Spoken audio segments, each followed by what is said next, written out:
called Guliz, the second largest carrier in Turkey, and of course the largest LCC and a groundbreaker in many respects.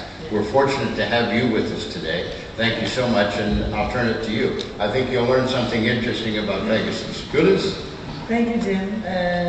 Actually, before starting to the theme of this panel today, I'd like to give a brief explanation of Pegasus Airlines, who we are, what we are trying to do, and where we have come from, just to make sure that everybody here knows Pegasus.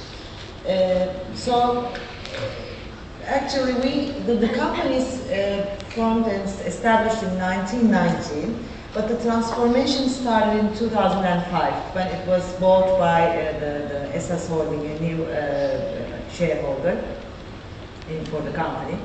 It's the first low-cost airline in Turkey and the first one which applied dynamic pricing modeling.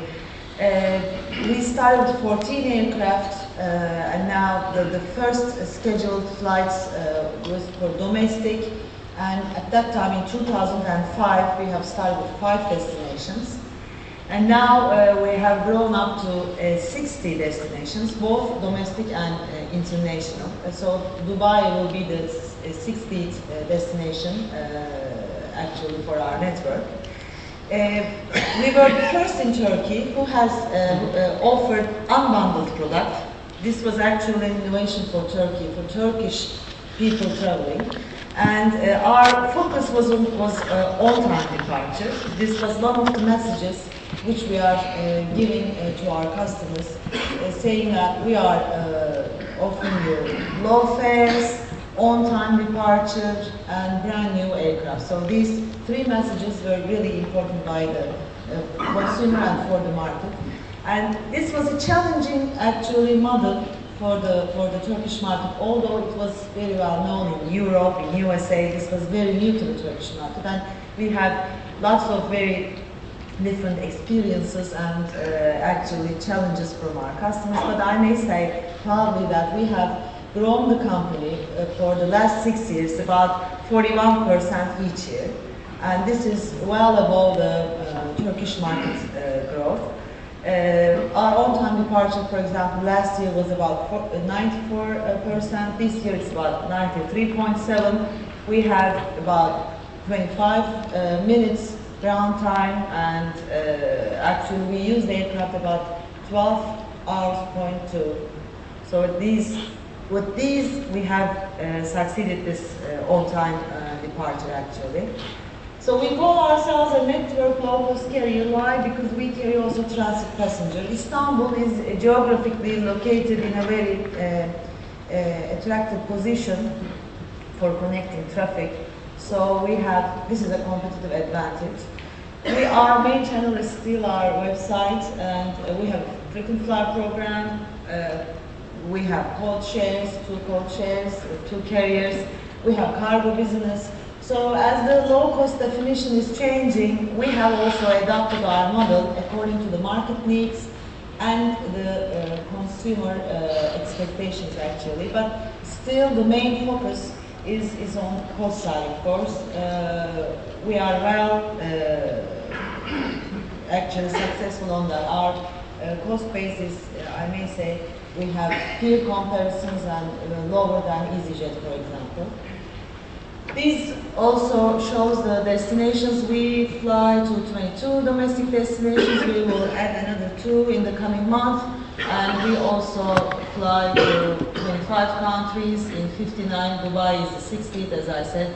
We cover whole Europe, and we have a network now in Russia, Ukraine, and we are growing in Middle East and CIS countries. So this brings me to the theme of the panel today, our distribution strategy. Actually, this is maybe from a low-cost carrier, when you hear such multi-channel distribution strategy, it may sound weird, but I was in the low-cost conference in London last month, and in a panel again there as a speaker, and everybody was talking about a multi-channel distribution strategy there. But 5 years ago, when I was there, everybody was talking about ancillary, low-cost approach, maybe no GDSs also. But unfortunately, I mean, why I say unfortunately, because the cost is there with this multi-channel distribution strategy, but the market is changing and the definitions are changing. So we are also adapting our model according to these changes. What we do is we are following multi-channel this strategy. We work with all the distribution channels except our home market. In our home market, until now, we are not working through BSP and we are not open to GDSs. But this is a hot topic within the company which we are evaluating right now. Our focus is on our website. We are, with the direct sales, including our call center sales, for example, we have about 50-51% of our sales is coming through our direct channels. What we do for this is we have a high focus and high emphasis in all communication fields for our website. So we use all the communication channels, all touch points, to just make sure that our customers are aware of what is offered to them through our website, meaning that the cheapest fare is on our website. So we also use on the offline communication in abroad, on all our ads, we are communicating our website. So actually what we are trying to do is, this direct channel is there for you, to our consumers, is there for you, being the cheapest and the easy to use and easy to reach. And we're trying to push the sales through web-only mechanism, which we say SEM, SEO. But there starts again what the consumer chooses. I mean, in Turkey, for example, when we just check the researches, last year we have accomplished the research, and in the first quarter of this year, we did it again. It seems that the Turkish traveling public, when they travel for international, they travel for business purposes, which is 77% of Turkish traffic is traveling on business to international. It's not like this in domestic. So on our domestic, for example, carriage, then the direct sales are growing. But for international part, in the Turkish market, still as business traffic is the main traffic, then the agencies, GDSs, are preferred.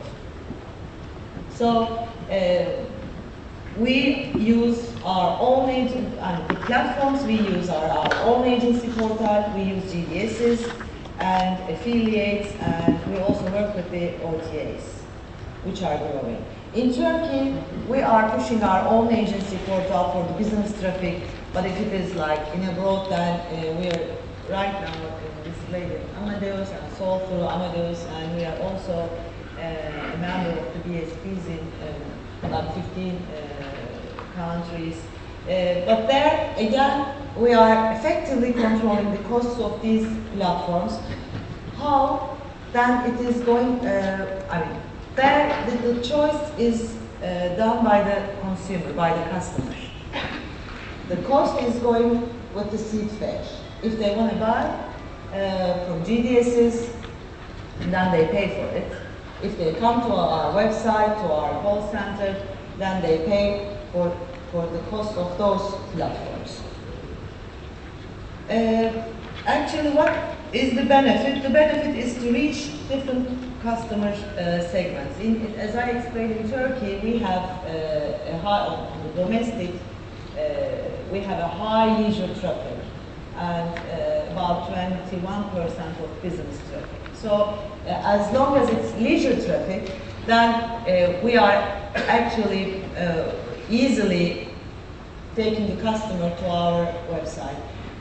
It wasn't like this before, of course. I mean, like 5 to 6 years ago, most of the sales were done through agencies, actually. But I may proudly say that we have transformed that. So the leisure, when they are traveling on leisure, right now, the people in Turkey, they are all checking what Pegasus is offering through our own website. But on the business side, to have a sustainable growth, of course we need the business segment. So we are using a multi-channel strategy. And the cost, as I said, covered by the customers together with this information. Why early predictions were not realized? Actually, all the speakers made very right explanations to that, but I don't know what I may add, but I think the OTAs are very efficient. They have followed all the technological improvements. So they are there as an online provider. And there are still customers who prefer offline channels. For example, we carry a huge ethnic traffic, Turkish people living in Europe. And they have really an inclination to use the agencies. They don't have any credit cards, they don't use credit cards, and they want to trust someone and they want to find someone on the phone if they have any problems while traveling. So we have still such customer segments who prefer online channels. But the question is how big, of course, will this be and for how long? So for how long, how will be the equation in 2016? I think that still this technological improvement is very important and it's critical.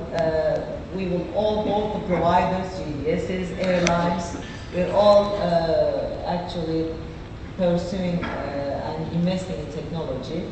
And, but still, customer is the key still, their preference.